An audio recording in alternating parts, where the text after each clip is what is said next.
It's 12:45 a.m. on March 9th, 1997, and the streets are crowded with well-wishers and fans. Biggie, aka the Notorious B.I.G., aka Biggie Smalls, aka Christopher George Latour Wallace, smiles at the folks who have come to welcome him to the West Coast and promote his upcoming album with the hit single Hypnotize, scheduled for release on March 25th. Their party, at the Peterson Museum, sponsored by Vibe Magazine and Quest Records, had been to celebrate the 11th annual Soul Train Music Awards, where Biggie, as a presenter, had been booed by some of the audience. Biggie didn't take it personally. There was a lot of rivalry, he knew, between the East and West Coast, especially between Combs' Bad Boy Records and Suge Knight's Death Row Records, broken up by the fire marshals because of overcrowding. The party ended earlier than expected. Biggie said goodnight to his ex-wife, Faith Evans, mother of his son Christopher, and headed towards his hotel. Police are everywhere, making sure that traffic flows smoothly.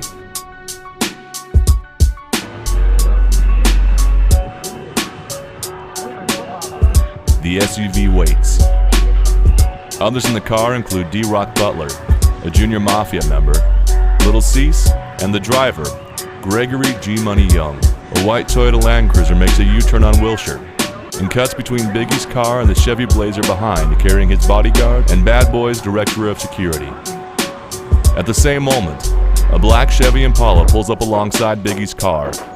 Neatly dressed in a bow tie and blue suit, the African-American driver rolled down his window, and before Biggie could say hello to his fan, several rounds from a 9mm blue steel pistol are fired into the Suburban.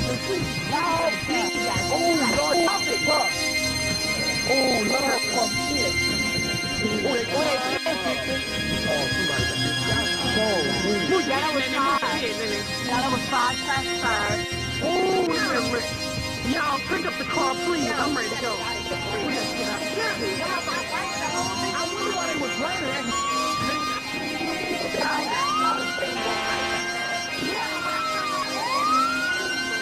Four bullets hit Biggie in the chest, and he is rushed to Cedars-Sinai Hospital. Faith Evans and Kevin Kim stand in the parking lot as they hear the shots and commotion. 1:15 a.m. As dozens of fans and friends gather outside the hospital, Biggie is pronounced dead, and the shockwave goes around the world.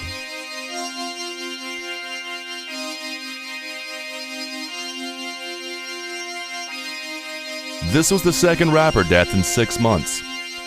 Tupac Shakur, once best friends with Chris, had been gunned down in Las Vegas.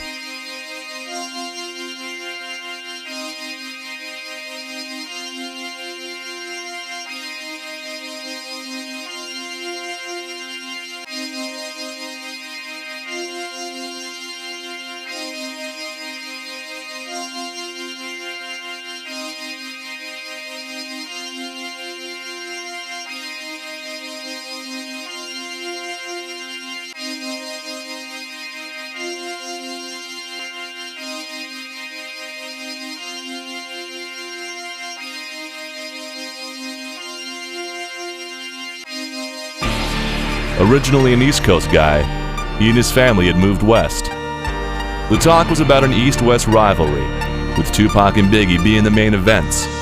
There was also talk about Tupac representing the Bloods and Biggie the Crips. His stunned mother, Valletta Wallace, a Jamaican emigre, and his ex-wife, Faith Evans, identified the body, and Bad Boy Entertainment issued a statement that they were overwhelmed with grief by the death of a great artist, a family member, and a friend. The private funeral had such notaries as Queen Latifah, members of Public Enemy, and Naughty by Nature. In a half-open casket, the rapper wore his white double-breasted suit and matching hat. The public funeral was anything but peaceful. Thousands flocked into the Brooklyn neighborhood of Bedford-Stuyvesant where Christopher had been born. They climbed on cars and on each other trying to get a glimpse of the hearse carrying their friend Biggie. 10 people were arrested that day, and many more were hurt. Hurt was nothing new to Christopher Wallace. Born to a single mother, Voletta, who had come from Jamaica to make a better life for herself, they struggled without a father to make ends meet. In one of his songs, Big sings about the one-room shack that he and his mother lived in. Well, to me, that's a part of an alter ego. That's the rags to riches person that he wants to sing about. In all my son's life, my son left my home when he was 20. Although Voletta said it was slightly better than that. Working as a preschool teacher and other assorted jobs, Voletta managed to get everything that Christopher needed, including plenty of food, since in her culture, the bigger you were, the healthier you were. Hence the name Big Chris. But he also used to say big was for business before game. He could sing and talk almost before he could walk. His talent was unique and recognized by all. Chris could rhyme on anything. But now about to pass this motherfucker on, cause the Tangeray is getting out. Money, hoes, and clothes. Blunt smoke coming out the nose. Is all a nigga knows. Flipping on foes, putting tags on toes. Watching the stash grow, clocking the cash flow. The neighborhood grave digger, getting paid so much, all the people want to see a nigga. I guess they figure I'm paid, I want to get laid. Or since I got loot, I want to knock boots. I'd rather beat my ass than trick. And if she don't suck, then we don't fuck with her. I'd rather make a buck, drive a fat ass truck. Grab the 9-2 clips and run them up. Yes, flex up in 2 or 3 vectors, I rest them. What the fuck you expected? A fly guy? Well, I'm a high guy. From Bed-Stuy, putting the swelling on your eye. Your nose even, when I choke you, you stop breathing. The police come, I'm leaving. Is a poet, was a poet. He was a writer. And my son, he would be the first to tell you, I write what I see, and I write and rap about what I hear. People's experience, some of them my experience. Was it filth? Yes, it was filth. Some of it was filth, but it was a filthy story. A story that was out there. A story that he wanted to be told. I don't know, everybody got their own different point of view and different opinion. One aspect of him, I could say he was a lyricist. 2, on the streets, if he was a celebrity and had a lot of exposure, that's another, you know what I'm saying, other grounds. But like I said, in my opinion, on the street, that he was a lyricist. That's what got him famous. You know, have a lot of people, you have a lot of aspiring artists and you have a lot of fans that just like a person's lyrics. So, you know, you have either or both. The private school, Queen of All Saints, that Mom sent him to, adored him and he won numerous awards for English. His talents were many and he dreamed of being a graphic artist, but the peer pressure of the block's drug lords, junior outlaws, took over. These became his mentors. He warned his community, lock your windows, close your doors, I rob and steal because money's got that whip appeal. And to his enemies he said, C4 at your door, no beef, no more. Mom switched him to Sarah J. Hale High School, and then to Westinghouse High School. But his attention had been deflected. Going from someone who loved learning to being a rebellious youth, he changed his life. It was here that he met and became lifelong friends with Jay-Z and Busta Rhymes. He wanted to be with his street buddies and he wanted to rap. Skipping school, he wasn't a fool. He just didn't bring the notes home to his mother. In 10th grade, when he was 17, he dropped out. Mom told him, either you go to school or you don't come home. And so for several weeks, Chris stopped coming home. The flash and money of crack lured him into crime. Following year, he was once again arrested. This time for a violation of probation. It was hard to keep away from the easy money he was making on the street. even though he knew his fame as a rapper was just around the corner. The Old Gold Brothers, OGB crew on Bedford Avenue, were his new hangout buddies. These boys were not really into rap, but one of them had a turntable in his basement. Unable to resist hearing himself over the beats of the music, Biggie began making tapes of the boys and distributing them in the neighborhood. In 1991, he was arrested in North Carolina for dealing crack cocaine. Spending 9 months in jail, he finally made bail. After leaving prison, he made a tape on a friend's 4-track under the name of Biggie Smalls. At 6'3" and 380 pounds, Biggie's reputation in the hood was growing. His crack business was in full swing, and so was his rap ability.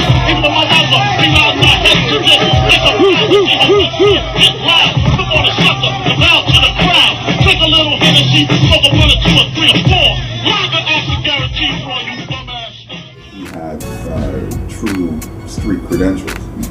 You know, he was a drug dealer at a very young age. He was very active in the hood. He was active in the game, and everybody knew it. So it wasn't anything that was ever suspect where Biggie came from. You know, he came from a very impoverished background. And I believe, too, that when he started to rap, and his time in the game and his time in the streets gave him a great deal of confidence because, without a doubt, Biggie Smalls was not the world's most attractive man. Chris, his real name, you know, was in the game from a very young age. It's how he made his money. It's how he came up, dealing drugs. So he had a lot of experience on the street, and you know, he was overweight, very dark. He wasn't the most attractive man, but he literally, and I believe some of this came from the level of confidence that he got as he gained power in the streets. He built a great deal of confidence, and you know, as a lot of people had said about him, you know, over the years, you know, he made ugly beautiful, and he really did. I mean, he was one of those people that he just somehow got a handle on or developed a persona that was unique unto him.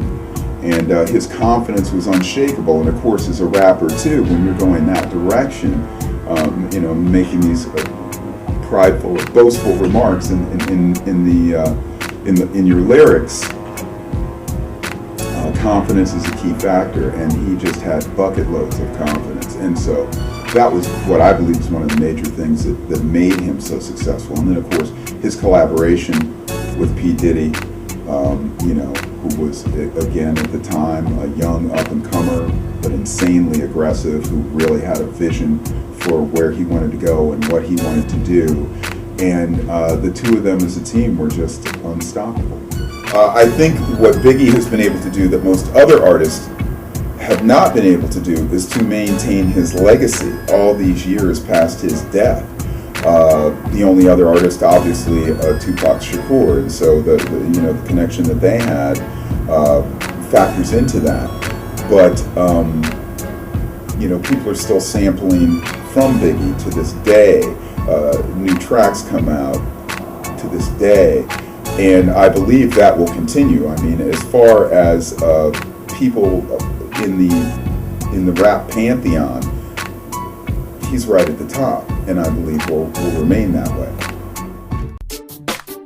He was just having fun with his life and had no real intention to try for a record deal.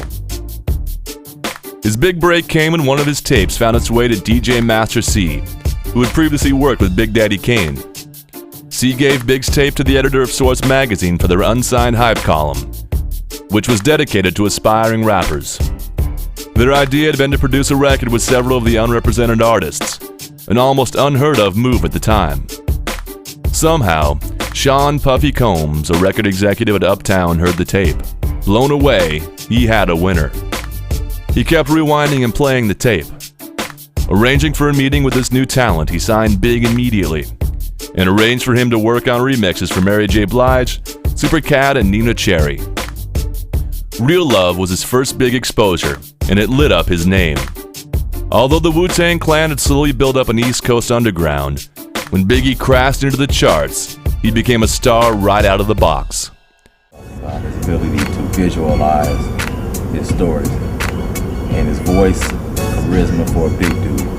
He gives it to you, he brings you into his story. I felt it, so I mess with him. What has Biggie been able to do, other artists have been able to do. Connect to the masses and keep his authenticity.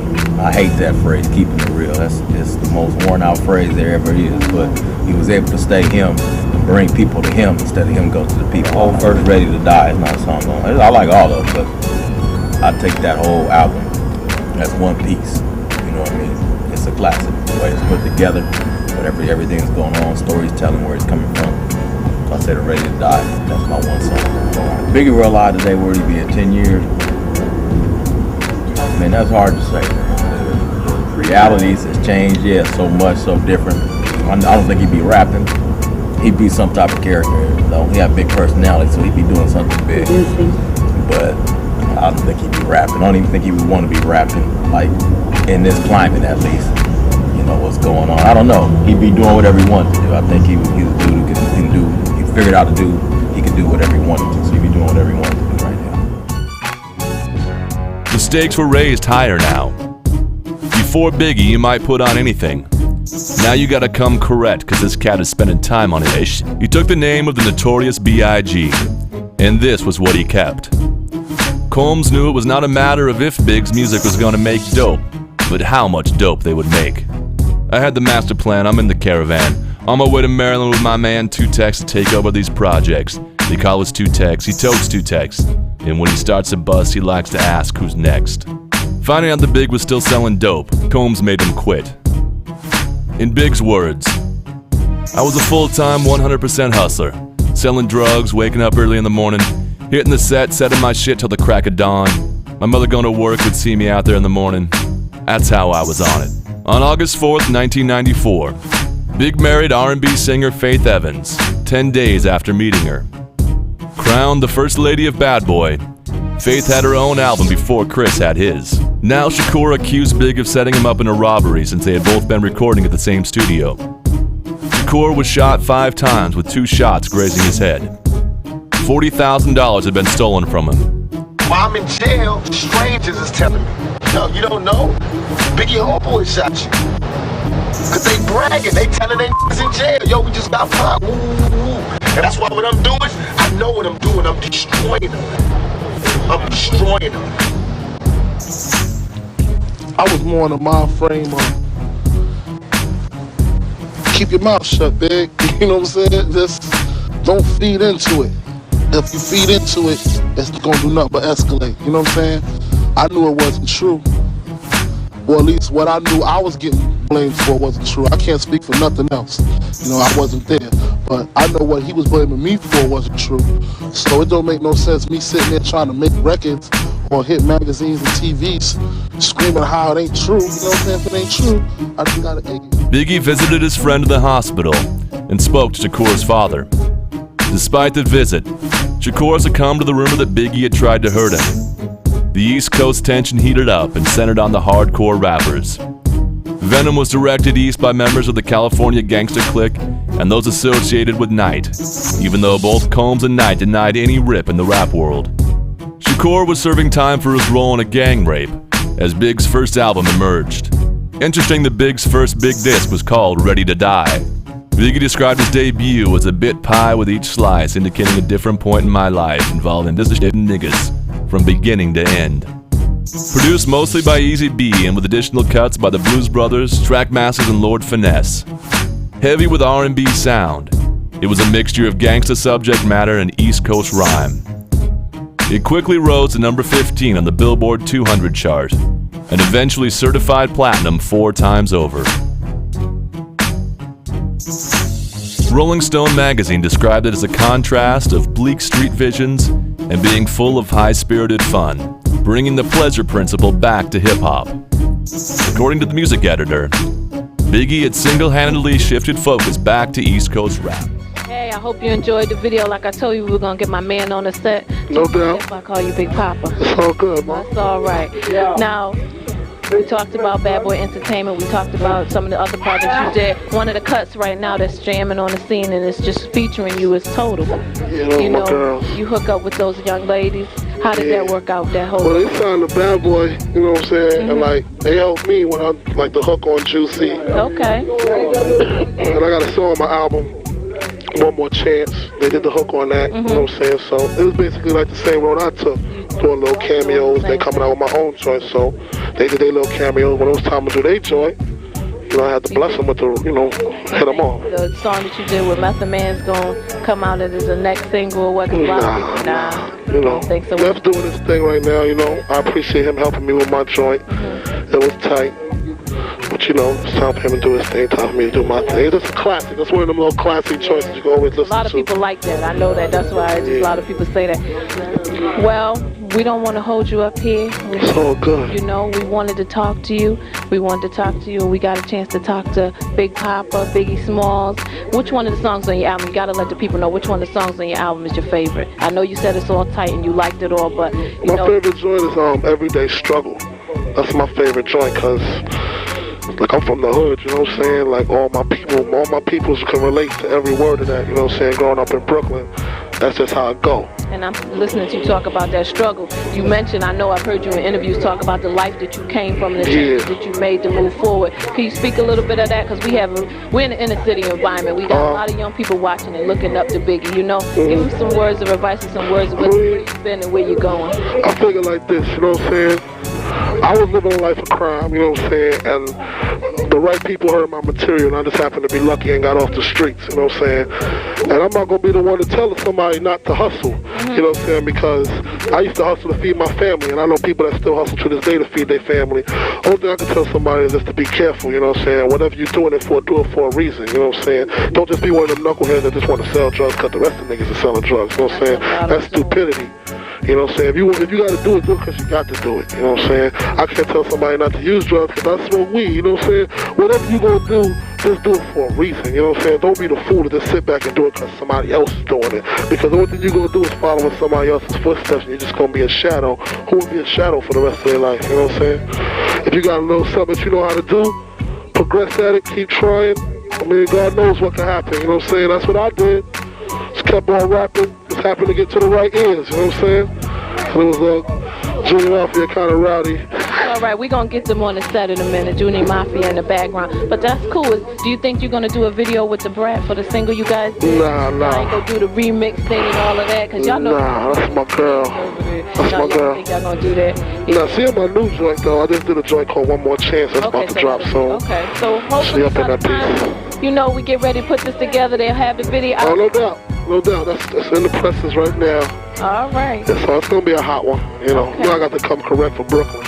Well, I'm going to tell you, I'm definitely a fan of yours. Right. You was out there looking out. You know, I got to say this on tape. I don't usually get this way, but I'm going to tell you, my sister, she's one of the biggest fans. She was about to kill me to get into this house. So, Brenda, I'm mentioning you to the Big Papa. Right. So I did my What's up, Brenda? How you doing? All right. So, peace. Check out the rest of the show. All right. One love. Biggie was natural, man. He was just like a natural, you know what I'm saying? Whatever track that you heard him flow with, he was like one with the track, you know what I mean?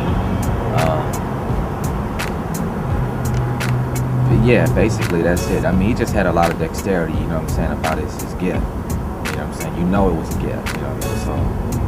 So that's what I feel that made Biggie Smalls. To me, Biggie, he had an effect on the whole population, man. You know, the feud about Tupac and Biggie Smalls, you know, I know what it started out to be, but I also realized what it ended up to be, and that was, you know, some type of peace rally and people, you know, trying to unite, you know, because of the situation that occurred, you know, against them, against the East, against the West. Other than that, I feel like everything is more positive right now today because of Biggie Smalls, you know what I'm saying, and what he stood for. So I know the words that he spoke was more positive. In the ending of his career, he spoke positive, you know, that he would never, you know, try to put harm or hurt on anybody. So, you know, that's what people remember him by. They remember him by his music. Biggie Smalls' style was gangster. You hear me? It was pimpin' and it was gangster. when I say pimping, I don't mean having somebody on the track. I'm talking about people or a person impressing most people. Everybody has their own uniqueness and their individuality. Biggie had his own style, and when he stepped on stage, his charisma and his charismatic ways and how he flowed, and you know, him just being him. You know, I mean, that's him. You can't get no better than that. When you got a stage full of women who love his character, not his body. And so Biggie Smalls, man, he had everything that it took. You know what I'm saying? And I think it was just Biggie was pimping. When I'm fucking off gin, I'm invincible. Don't love those whose that's my principle. Not all of his music was autobiographical, but the audience loved me and my love song where his girlfriends end up dying in the end. Other songs, as Just Playin' Dreams, were fun for him to sing. Some reviewers complained that his works were misogynistic, referring to women as hips and hoes, perpetuating the women as sex for sale. But that was the culture he grew up in. He joined with the Wu-Tang Clan's Method Man, singing about a no shots taken robbery spree that continued on the what. Respect was another of his hits done by reggae diva Diana King. His star rose higher as he appeared alongside LL Cool J and Busta Rhymes on a remix for label mates Craig Mack. Flavor in Your Ear reached number 9 on the Hot 100, marked one of his first performances. Doing concerts, he consistently blew people away with his lyrical talent. Besides selling the records, you know, artists get their money from their shows. You got a tight-ass show, niggas don't want to see you, so me and Puff tried to make the tightest show we could from it.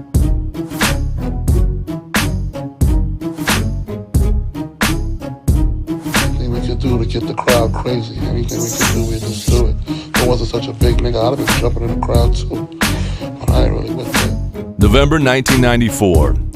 Juicy went gold as a Billboard Top 5 rap single. The second single, Big Papa Warning, went number 1. And One More Chance went number 5, outshining Michael Jackson's Scream Childhood. Shortly after, Ready to Die went triple platinum and eventually sold 2 million copies. Big took pride in being a street-hardened rapper in the intense life in New York.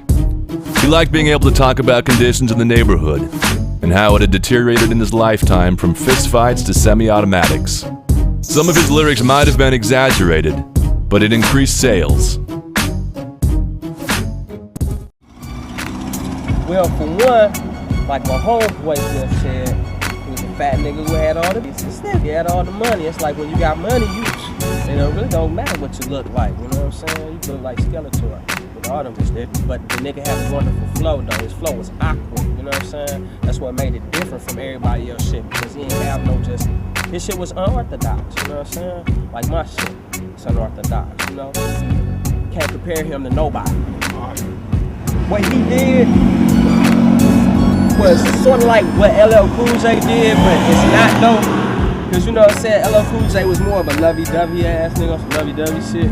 But Biggie was like more of a player with that shit. Not no pimp, like Too Short, no none of that. You know what I'm saying? He was a great storyteller. You know what I'm saying? I mean, he be real precise with his shit. That's what set him off different from everybody else. Hold on. It's a bunch of Long Kiss Goodnight, What's Beef. Oh my goodness, what's that one? What's the name of it? Warning. That was my shit. Warning. C4 to the door, no beef no more. That was the shit. That was the shit. You know the lyrics to that joint? What? That? Yeah, any of the lyrics to that? Who the fuck is this paging me at 6:45 in the morning? Crack of dawning. Gotta wipe the cold from my eye to see who's this paging me and why. It's my nigga Pop from the barbershop. Heard you was at the gambling spot and heard the integral plot on how they wanna stick me like fly paper neighbor. Some shit, I can't remember the rest of it. Style wise, somebody old school, rap style wise, like his delivery, I had to say Rakim, you know what I'm saying? Cause Rakim shit was unorthodox. As far as what he rapped about and what he talked about the most, Pop what I'm saying? Pac. Yeah. Pac was on some real shit. Biggie was on some real shit. You know what I'm saying? Motherfuckers wasn't scared to let their true feelings out and shit. Because these days we acting like they super too hard in the hood. However, in December 1994, Big finally realized that his life had changed and switched his lyrics from violence to expensive women, mansions, designer clothes, and other luxuries. Coming home from one recording session, he told his mother that this business is worse than a serious drug game on the streets. Big wanted to focus on peace of mind. My mom and my kids. My family are what matters to me now. He had broken up with his wife, Faith, but still remained friends, and when his son, Chris Jr., was delivered on October 29, 1996, Big rushed to the hospital. Despite his broken leg from the traffic accident where little Cease had caught a guardrail off the New Jersey Turnpike. His mom said Big was not mature enough for marriage, and that the reason for the breakup was not loss of love, but too many people interfering in the marriage and too many others were jealous of his happiness. Someone was always pulling Big to a party or a club. 1995 was both good and bad for the notorious B.I.G. The rumors between East and West Coast were flying high. Big was made Billboard Rap Artist of the Year, and his single, One More Chance, Stay, was named Best Rap Single of the Year. He was riding high. In an interview with Vibe magazine from his cell in Clinton Correctional Facility, Shakur accused Biggie and Combs of having prior knowledge of the robbery the year before, which had left Shakur injured. Then, to get back at Biggie, he claimed to have slept with Faith in the song Hit 'Em Up. He also stated that Biggie had stolen his style and image. It was not Big's style to respond to disc songs, but he did say on Jay-Z's Brooklyn's Finest that if Faye had twins, she'd probably have Tupac. Get it, Tupacs. 3 more awards at Source Music Awards as Best New Artist Solo, Lyricist of the Year, Live Performer of the Year, and his debut album, Best of the Year. Brooklyn! What up? Yeah, no doubt. Yo, I got much love for everybody up in here. Good looking out the Meth, the Brat, you know what I'm saying? Warren G and everybody, you know what I'm saying? I'm representing for the borough though, you know what I'm saying? For real. For the borough. He appeared on the cover of Source with the caption, "The King of New York takes over." He was an ambassador of Brooklyn. His success reached beyond the tri-state area as Billboard announced Big Papa as Best Single of 1995, with him as Rap Artist of the Year. Big has national appeal, and his stories were a guide to understanding the kids of his generation. True to his roots, Big went back to the neighborhood to produce an album with help from his friends from Mafia to come forth and spread their wings.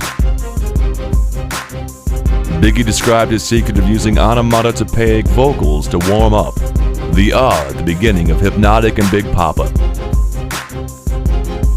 Occasionally, he would vary from his usual style and sing in a slow falsetto. In collaboration with Bone Thugs and Harmony's song Notorious Thus, he modified his style to match the group. Who influenced you, rap style? Big, that's my mentor, my best friend, I love him, that's my baby. He's just all that. Right? And he gave you the skills and all that. He helped you with your skills. Yeah, he's definitely like, my mentor. A lot of people, think he's like my mom and everything. And that's I take that as a compliment. You know what I mean? That man is dope. And to me, he's just the best rapper. He just represented the East Coast right. Before Jay-Z came out, he was doing his thing and everything. But Biggie represented, especially with the Junior Mafia and having the whole crew. So he blew it up. He put the East Coast on the map in a real way. Definitely, what was it, California? Or going back to Cali, definitely, because he represented Cali. It was another song, I don't know the name of it, but he was like, thank you, I'm Notorious B.I.G., but whatever song that song was banging. There was one underground song that I heard, of course, I don't know the name of it. But, all of all, of course, going back to Cali, because he represented Cali. So, if Biggie was around today, what would he be doing in 10 years? he'll probably be like the Big Daddy Kane, you know. He'll probably come back and just like rip it all up. I know when Big Daddy came back with that VH1 honors, everybody was all surprised, and so Biggie would probably do the same thing, but just rip it 100 times more, because he was still young. He was what 24, 25 or something, so he still would be tight in the game. So he would rep it. He would definitely be getting his thing going, writing, singing, not singing, but writing and rapping. And I remember he was on Martin once, so he'd probably be doing some TV and all that good stuff. So he would be in the game still in TV. What was his first song? Big Papa or One More Chance? One More Chance. Okay. One More Chance. Everybody was in that video, and that's when he was just himself, just him. So that's my favorite video, Big Papa. No, One More Chance. One More Chance. I know a lot of people always say this, but it was real that he was real. And he didn't come with. I mean, when 50 came on the stage, he was all got shot 10 times and all this kind of stuff. But he just came. He did his thing, and just through media, that's when drama happens. But he didn't come with a whole lot of nonsense, and he just did his music because that's what his first love was. So that's what's up with Biggie. According to Nick Bloomfield's documentary on the deaths of Tupac and Biggie, 1996 was when things really started coming down. It was in February that Suge's bookkeeper stated he saw the owner of Death Row Records talking with several LAPD officers about a hit on Big and planning how to get the weapons.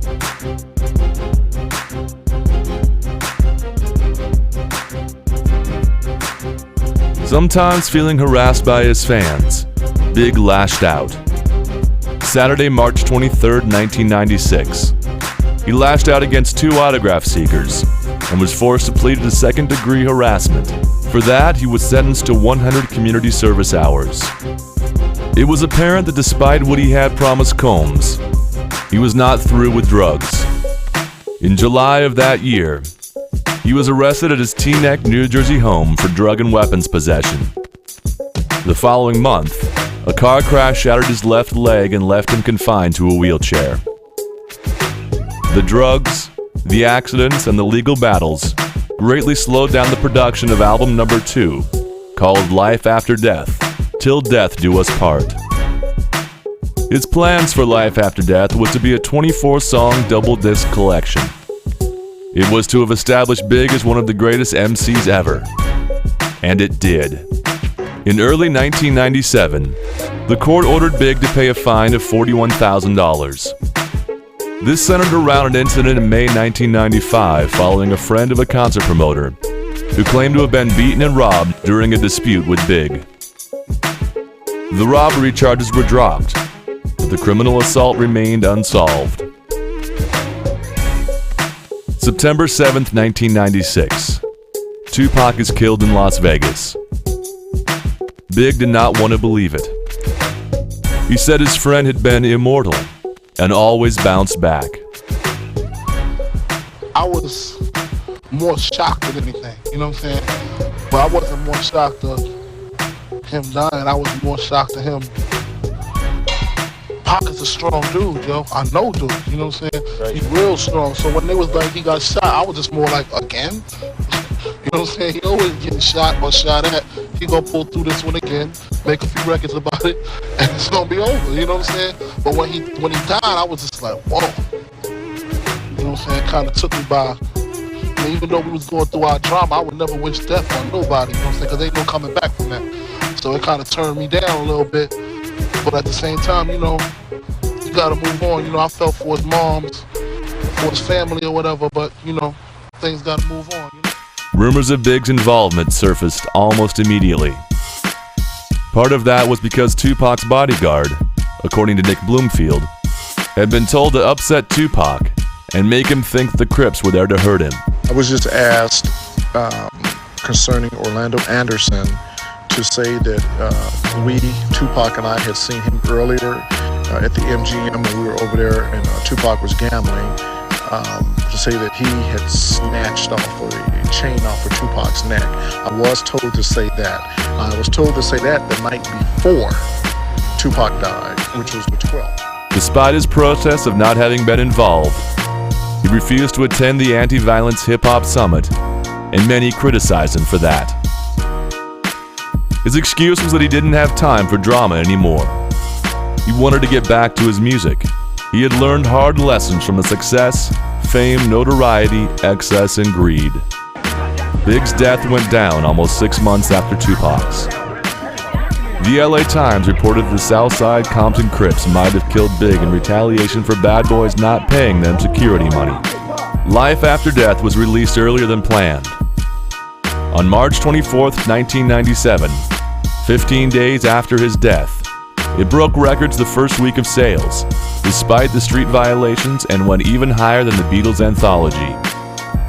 The album had the highest number of guests and producers, and gained strong reviews almost immediately. By the end of the first week, it had hit number 1 on US charts, and in 2000 was certified diamond. Life After Death was Billboard's R&B Album of the Year, and it won an MTV Video Award for Best Rap Video as well as 2 ASCAP Awards. He was the first artist to be honored posthumously. Spin also made him Artist of the Year, and Hypnotize became the hit single of the year. His lasting legacy, his music and unmatchable talent, and inimitable voice cannot be replaced. He is survived by his mother. He was somebody at times you want to kill, you want to strangle, but I'm his mother. You know, he was a very generous person. He was gentle at times, very loving, very sincere, and sincere to his word, to his friend. Ex-wife and 2 children. So many questions about his death are left unanswered. Why did none of his friends ever talk to the police? So I run down there and I'm like 4 feet away from the door, and Big was just laying over in the car. Why, if there were bodyguards following who were police, did they not protect Big? How was it they did not see what was coming? Why was the investigation never completed? Why was no one ever arrested? Why was no connection made between Big's death and Shakur's? The police response was that murder is glorified by the hardcore rappers. Mo Money, Mo Problems was released by Combs under the alias of Puff Daddy and Mace. This and Sky's the Limit dominated the radio for 2 years after Big's death. Combs also released his own debut album featuring 5 of Big's songs, and his 3rd single, Victory. The most prominent song on the album was I'll Be Missing You, featuring Puff Daddy, Faith Evans, and 112. It was dedicated to Big's memory. Upon its release, 200 radio stations had a 30-second moment of silence. Selling almost 2 million copies, the proceeds went to his children. Once again in 1998, the Grammy Awards nominated Life After Death and its first 2 singles in the rap category. The album award went to Combs' No Way Out and I'll Be Missing You. 2 years after his death in 1999, the posthumous album Born Again was released. Much of it was homage to Big's talent by many of the well-known rappers of the day. Ice Cube, Snoop Dogg, Lil Cease, Lil Kim, Busta Rhymes, and more. Some were songs that Big had never worked on. In 2002, Randall Sullivan released Labyrinth, a book compiling information regarding the murders of Biggie and Shakur, based on evidence provided by retired LAPD detective Russell Poole. Sullivan accused Marion Suge Knight, co-founder of Death Row Records and alleged Bloods affiliate, of conspiring with David Mack, an LAPD officer and alleged Death Row security employee, to kill Biggie and make Shakur and his deaths seem as a result of the fictitious bi-coastal rap rivalry. In 2002, director Nick Broomfield released an investigative documentary, Biggie and Tupac, based mainly around the evidence used in the book, interviewing many of Biggie's and Tupac's associates, and leaving many more unanswered questions about the deaths of the rappers. Again, posthumously, in 2004, Rolling Stone named Biggie one of the few male songwriters to pen credible love songs. In 2005, VH1 had its second annual Hip Hop Honors with a tribute to Biggie headlining the show. His former managers, Mark Pitts and Wayne Barrow, relaunched his clothing line with proceeds going to both the Wallace Foundation and the Jay-Z Sean Carter Scholarship Foundation. The Wallace Memorial Foundation holds an annual black tie dinner to raise funds for school equipment. Their motto is BIG, books instead of guns. In 2005, Duets The Final Chapter was released, with the last of Big's music, but was criticized for the lack of significant Biggie vocals on some of its songs. Its lead single, Nasty Girl, became Biggie's first UK #1. His mother, Valletta, released several Biggie-branded products including ringtones, and filed a wrongful death suit naming Mac and Muhammad as defendants, based on Poole's evidence. The lawsuit was dropped as the FBI dismissed the prime suspects, but the judge was concerned that the police withheld evidence. This is the individual that one. This one right here. That one. Yeah, that's the one Lucy's did for the police. That's him right there. That's him. Yeah. That's him. That's the guy that came up to me. That guy. That guy right there. That's him. Yeah. But you ever shown his picture before? That's definitely him, though. Yep. Wow. That's Harry Billups. That's who? He's called Harry Billups. Emil Mohammed, right? This is him. That was the guy.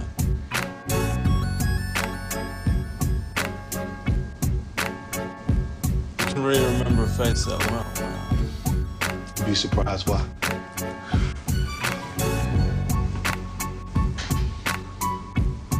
I can remember a face. You can? Yeah. Yeah. I believe you, actually. I had him to a T before P called me that morning. He said, a guy in the Nation of Islam shot Big. And I said, yo, dog, he had the blue suit, blue bow tie, white shirt, peanut head, receding hairline, brown skin. He was like, yeah, dog, how you know? I said, that nigga came up to me first. I said, he came to us first. He walked up the Puff van.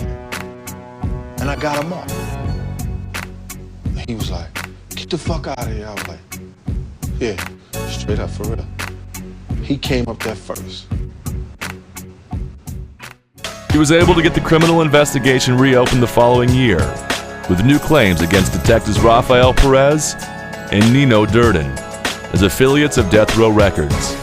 But to this day, the murder of Christopher Wallace, aka B.I.G., remains unsolved.